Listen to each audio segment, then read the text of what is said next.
चारों तरफ फैलते पाप, अधर्म और झूठ को देखकर क्या आपके मन में सवाल उठता है कि ये सब कब खत्म होगा? हिंदू धर्म ग्रंथों के अनुसार हम कलयुग में जी रहे हैं, वो दौर जहां धर्म का स्तर लगातार गिर रहा है।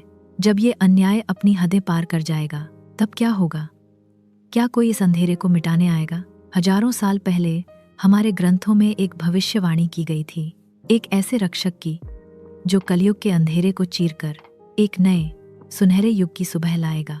उनका नाम है कल्कि, भगवान विष्णु के 10वें और अंतिम अवतार। आज हम जानेंगे भगवान कल्कि की पूरी कहानी कि कैसे वो अश्व पर सवार होकर अधर्म का नाश करेंगे और धरती पर फिर से सत्य युग की स्थापना करेंगे। पहले समझते हैं कि कलयुग में ऐसा क्या होगा कि भगवान को अवतार लेना होगा। श्रीमद् भागवत और विष्णु पुराण जैसे ग्रंथों में बताया गया है कि इस युग में धर्म लगभग समाप्त हो जाएगा। लोग लालच और स्वार्थ में अंधे हो जाएंगे, रिश्ते मतलब के लिए होंगे और गुरुओं का सम्मान नहीं होगा। शासक अपनी प्रजा को ही लूटेंगे, इंसानों की उम्र कम होगी, शरीर में बीमारियां होंगी और मन में अशांति होगी। चारों तरफ झूठ का बोलबाला होगा। पुराणों के अनुसार कलयुग की उम्र 4,32,000 साल है। श्री कृष्ण के देहत्याग के बाद यह युग शुरू हुआ और अभी इसके सिर्फ 5,000 साल ही बीते हैं, यानी इसके अंत में अभी लाखों साल बाकी हैं। जब ये पाप अपनी चरम सीमा पर पहुंचेगा तब धर्म को बचाने के लिए भगवान कल्कि अवतार लेंगे। तो इस अंधेरे में उम्मीद की किरण क्या है? वो किरण है भगवान विष्णु का गीता में दिया गया वचन। जब जब धर्म का नाश होता है और अधर्म हदें पार काटता है तब तब मैं धर्म की स्थापना के लिए अवतार लेता हूँ। इसी वादे को पूरा करने के लिए पुराणों में भगवान विष्णु के 10वें और अंतिम अवतार कल्कि की भविष्यवाणी की गई है। उनका एकमात्र मकसद कलयुग के पाप को जड़ से फेंकना और धरती पर फिर से सत्य, न्याय और शांति से भरे सतयुग की स्थापना करना होगा। अब सवाल आता है कि भगवान कल्कि का जन्म कब और कहाँ होगा? श्रीमद् भागवत महापुराण के अनुसार जब गुरु, सूर्य और चंद्रमा एक साथ पुष्य नक्षत्र में प्रवेश करेंगे तब भगवान कल्कि का जन्म होगा। उनका जन्म सावन महीने के शुक्ल पक्ष की षष्ठी तिथि को होगा और इसीलिए आज भी इस दिन कल्कि जयंती मनाई जाती है। कल्कि पुराण के अनुसार उनका जन्म उत्तर प्रदेश के मुरादाबाद के पास शंभल नाम के गांव में एक श्रेष्ठ ब्राह्मण विष्णुयश और उनकी पत्नी सुमति के घर होगा।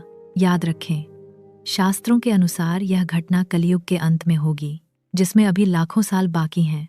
भगवान कल्कि का स्वरूप अत्यंत तेजस्वी होगा। वो देवदत्त नाम के एक सचेत घोड़े पर सवार होंगे और उनके हाथ में पापियों का अंत करने वाली एक चमकती तलवार होगी। उनकी शक्तियां असीमित होंगी क्योंकि वो सभी 64 कलाओं में माहिर होंगे, जबकि भगवान श्री राम 12 और श्री कृष्ण 16 कलाओं से युक्त थे। यह उन्हें एक अजेय योद्धा बनाता है। विष्णु के 6ठे अवतार और चिरंजीवी भगवान परशुराम स्वयं उनके गुरु बनेंगे और उन्हें अस्त्र शस्त्र की शिक्षा देंगे। परशुराम ही कल्कि को भगवान शिव की तपस्या करने के लिए कहेंगे ताकि उन्हें अधर्म का नाश करने के लिए दिव्य हथियार मिल सके। जब पाप अपनी चरम सीमा पर होगा तब भगवान कल्कि अपने देवदत्त घोड़े पर सवार होकर अधर्म का विनाश करने निकलेंगे।